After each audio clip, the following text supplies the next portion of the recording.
Have you ever experienced something so terrifying it made your blood run cold? It's a universal sensation, this allure of horror, a dark curiosity lurking within us all. Now for the next few minutes, prepare to delve into a real-life horror story that will send shivers down your spine. Our tale begins on a typical, unassuming evening in a small, quiet town. Nestled between the rolling hills and serene woodland, the town was a haven of tranquility. Its inhabitants, a close-knit community, were the kind-hearted folks you'd expect in such a peaceful place.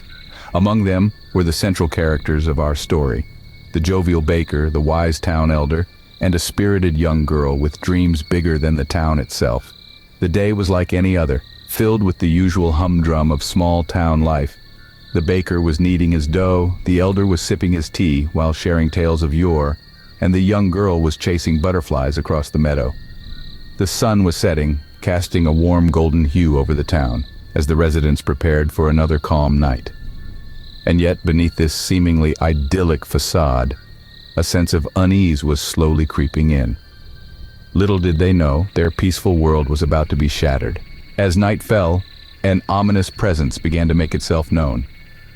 The air grew still, and the once comforting darkness of the night seemed to twist into a foreboding abyss, a chilling invitation to the unknown. The characters, a group of friends on a seemingly innocent camping trip, were settled around a dying campfire, their laughter echoing into the night. But their joy was short-lived. The first sign of the terrifying entity was a sudden, bone-chilling breeze that seemed to materialize out of nowhere.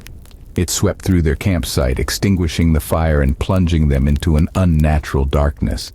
The laughter died abruptly, replaced by a heavy silence.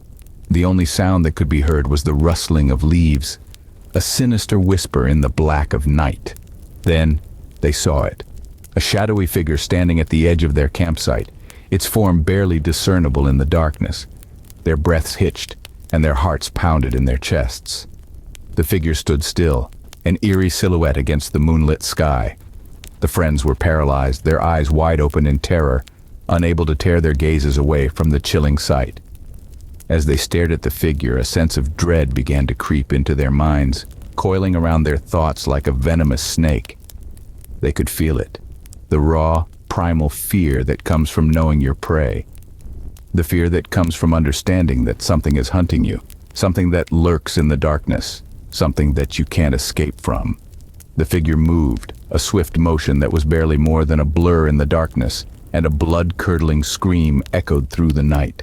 The friends were jolted into action, their bodies finally responding to the adrenaline coursing through their veins. They scrambled to their feet, their minds filled with panic and terror. But no matter where they ran, the figure was always there, always watching, always waiting. Fear gripped them as they realized they were not alone. The night was no longer their friend, it was a dangerous predator, and they were its prey. The chilling encounter had just begun, and the true horror was yet to come.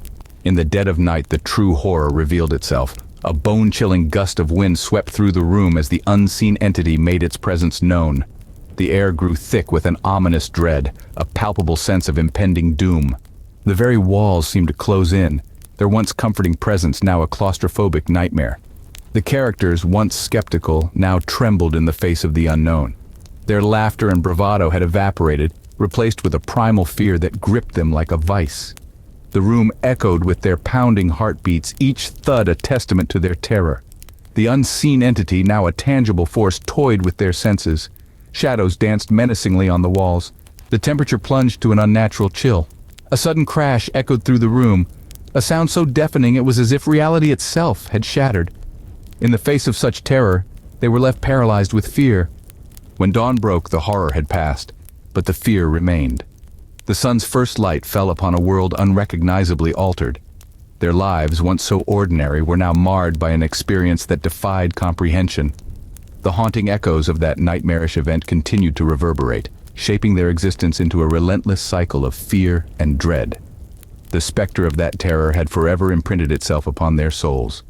And so they were left with a chilling tale, a tale that would haunt them for the rest of their lives.